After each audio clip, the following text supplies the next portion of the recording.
The Dodge Charger Hellcat is the model you've been reading all the headlines about. It's a 700 horsepower tire shredding monster. But just below it sits the Scat Pack. We've got the wide body version sitting to my left. You can get it as either a narrow body or a wide body. This might not be the ultimate version of the Dodge Charger in terms of power, but I have a sneaking suspicion that it could be the best one to buy. Let's go ahead and check it out.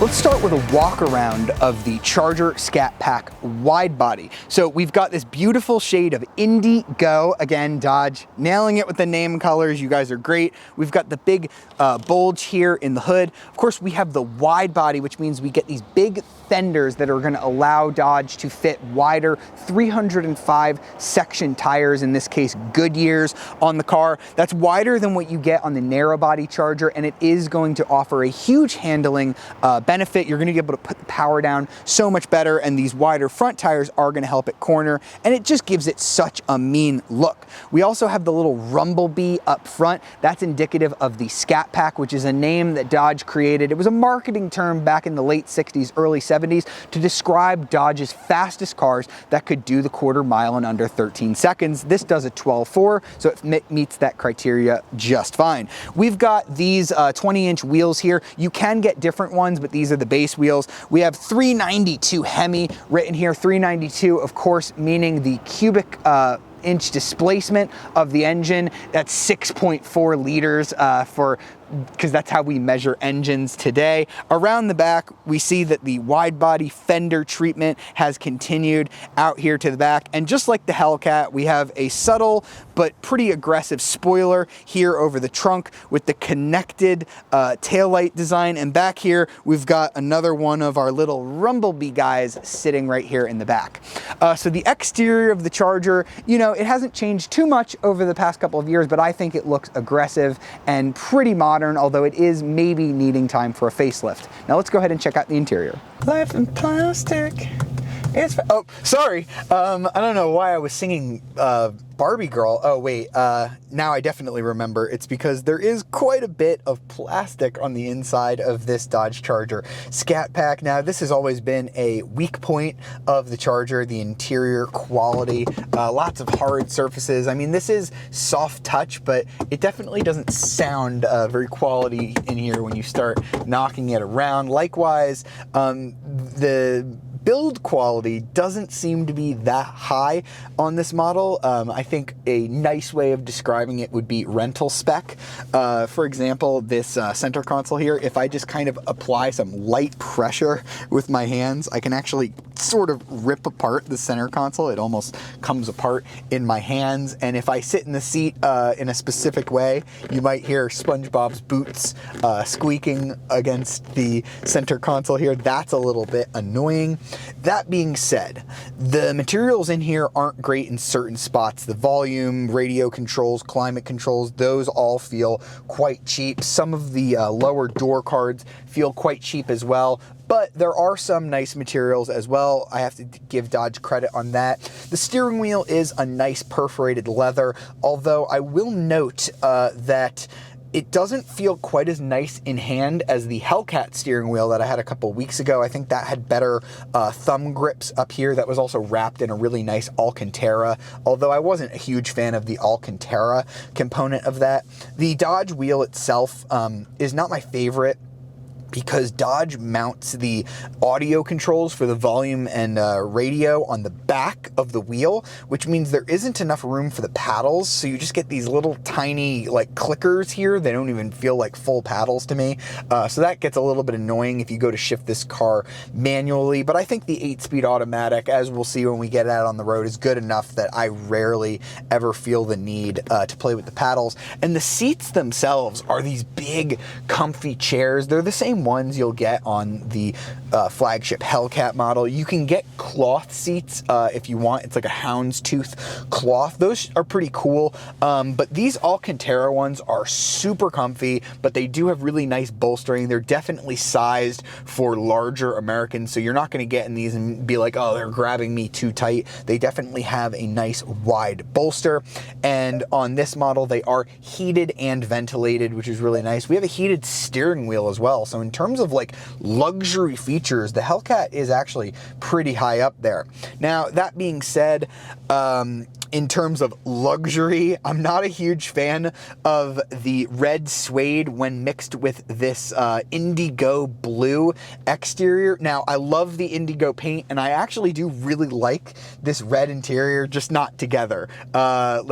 Unless you're trying to like put Superman badges all over this and pretend to be a superhero, I just don't understand the combination here. Now, the rest of the interior up here, we've got very good storage up here, as well as 2 cup holders, a little area here where I've been putting my hand sanitizer during this COVID-19 crisis, with a very big center armrest as well. We have automatic climate control, very amazing voice commands. We've got our red gauges up here with a little center screen. It's actually not so little, it's quite large, very easy to display. You can get tons of important information up here, your audio, your tire pressure, all of that kind of stuff. But you can also get more performance gauges. You can have the engine horsepower, the coolant temperature, trans temperature. You can have all your performance gauges. You can have a 1/4 mile timer, an 1/8 mile timer, braking distance, 0 to 60 timer, G-forces, lap timer. All of that can be accessed on the center screen, or if I click the performance pages here on the main Uconnect infotainment system, I can have all of it displayed here. Here's my G-forces, my engine, my horsepower engine output. Here's a dyno graph that actually operates in real time. See, if I blip the throttle, it's gonna change those graphs there. That's really cool. And as always, FCA's Uconnect infotainment is quick, easy, includes Apple CarPlay and Android Auto, so it is one of my favorite systems out there. And other than that, there's not too much specifying that this is a Scat Pack. The one thing that you will notice when you hop in here, you get a little 392 badge over here on the dashboard instead of a Hellcat badge, and you get the little Rumblebee character that's doing a burnout here stitched onto the seats. And just like other Charger models, you do get a pretty good back seat, so let's go check that out. Back here, we have a very spacious 40.1 inches of legroom, which is great for long-legged individuals. We also have heated seats and 2 USB ports for all of our devices. But as you can't see in this image, the top of my head is missing, and that's because the headroom back here is pretty lousy. But what isn't lousy is the trunk space. Back here, I've got 16.5 cubic feet of space with room for even more when I fold down the rear seats. That's gonna be plenty for big luggage back here. This is a full-size sedan after all. Now that we've checked out all of the nitty and gritty with the Charger Scat Pack, let's go ahead and get it out on the road and see how it drives with this 6.4 liter HEMI V8.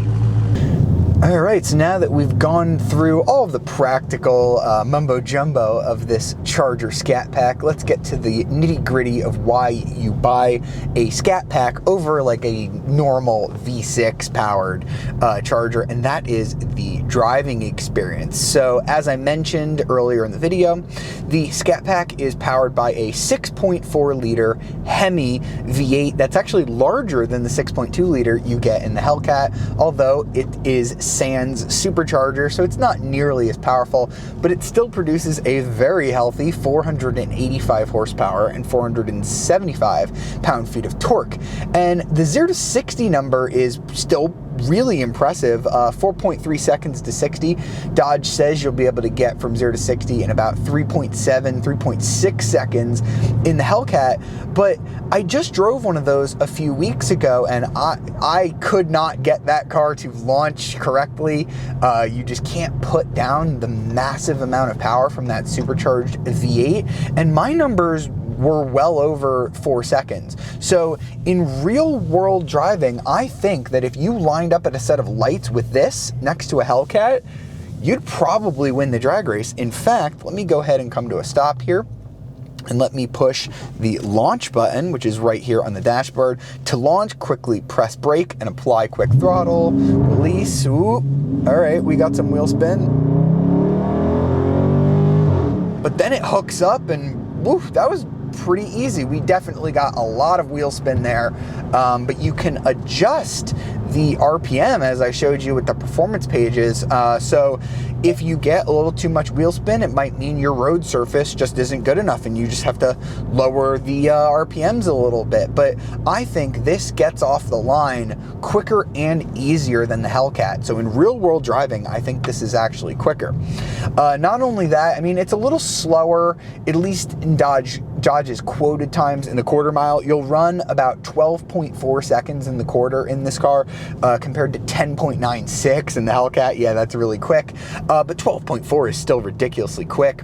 And just like the Hellcat, this wide body version of the Scat Pack rides on 305 Pirelli tires on all four corners.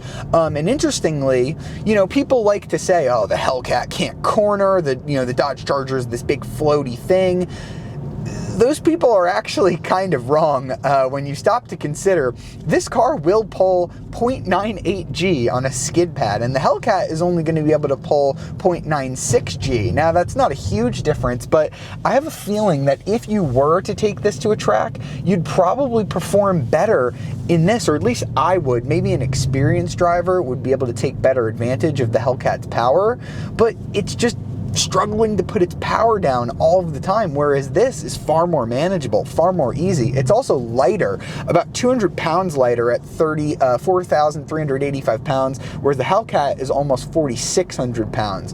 You'll also get better fuel economy, 15 in the city, 24 on the highway, because right now we're driving in normal street mode, and I'm averaging about 15, 16 miles per gallon, which is about 3 or 4 better than I averaged in the Hellcat. That's because this 6.4 liter version of this engine can actually shut down. It's running on 4 cylinders right now. Now, I haven't really driven it too much in this mode. I like to put it in either sport or track mode. Let's hear what this engine sounds like at full tilt. Oh, it still sounds really good. Very different engine note than what you get from the Hellcat, actually. The Hellcat is more of a shrieking monster where you hear that supercharger whine, that eeeeet of the supercharger noise. This is more like Vin Diesel mumble growling a line from Fast and Furious. It's all about the family. I love the Hellcat and the way it sounds, but I feel like a lot of muscle car enthusiasts might prefer the sound that this engine makes. It's just that nice V8 rumble growl, and it just sounds so good at all RPMs, whereas the Hellcat doesn't sound that great until you really get on the supercharger and you hear all of that whine. Now, I want to talk real quick about the wide body kit, because that's going to be a very important decision you're going to need to make. The Hellcat, they're all wide body for the 2020 model year, but you can get the Scat Pack as a narrow body car if you so choose.